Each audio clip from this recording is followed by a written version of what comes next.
अस्सलाम वालेकुम बच्चों, आज हम करेंगे एक मज़े का काम।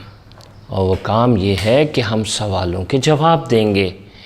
और ये जो सवाल जिनके हम जवाब देंगे ये आए हैं उस कहानी से जो हमने पहले सुनी थी और फिर पढ़ी थी।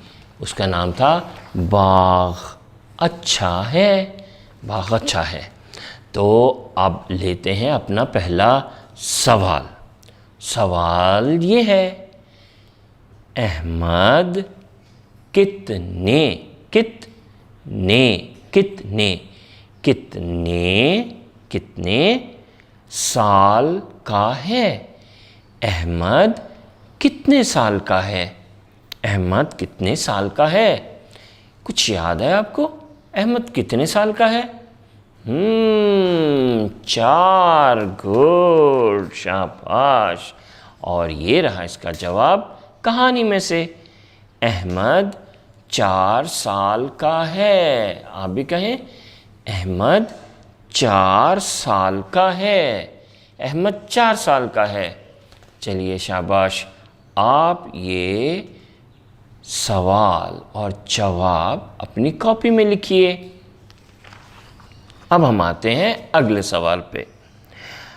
बाग़ में क्या क्या है? बाग़ में क्या है? बाग़ में क्या है? बाग़ में क्या है? इसका जवाब क्या है? जी, जाल। बाग़ में जाल है। बाग़ में जाल है। और ये देखिए, ये लिखा हुआ है बाग़ में जाल है। बाग़ में जाल है। आप भी कहें, बाग़ में जाल है। चलिए, ये सवाल और इसका जवाब अब आप अपनी कॉपी में लिखिए। अगला सवाल, बाजा किस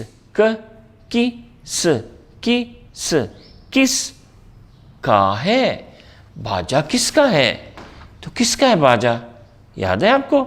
जी, ज़ीब्रा का बाजा है। और ये रहा लिखा हुआ, ये ज़ीब्रा का बाजा है। तो ये हम निकाल देते हैं, ज़ीब्रा का बाजा है। ज़ीब्रा का बाजा है। ज़ीब्रा का बाजा है। और आखिरी सवाल, पहले आप लिख लीजिए, बाजा किसका है? ज़ीब्रा का बाजा है, ये लिख लीजिए। चलिए, अब हम आते हैं आखिरी सवाल पे। तार के पास क्या है? तार के पास क्या है? तो क्या है तार के पास? खार। जी, ये रहा उसका जवाब। तार के पास खार है। तार के पास खार हैं। तार के पास खार हैं। चलिए, आप भी बोलिए, तार के पास खार हैं। चलिए, अब आप इसको भी अपनी कॉपी में लिख लें। अल्लाह हाफ़िज़।